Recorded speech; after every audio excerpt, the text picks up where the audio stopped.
ke yin nun ka nei ta nun min pek hi ta ani itrat na fakin kasai i ming sa in ka choyang i ming sa in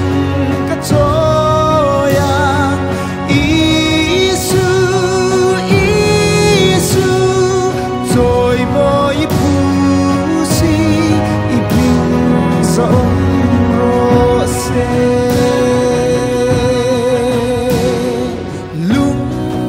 oi kim nghe mangai rin lel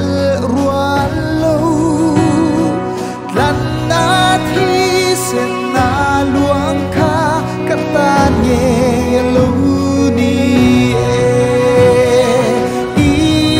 ming sa in ka choyang i ming sa in ka choyang isu isu toy moi pu si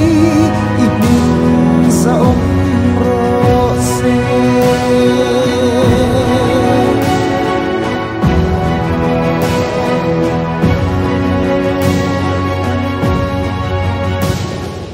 i that na shil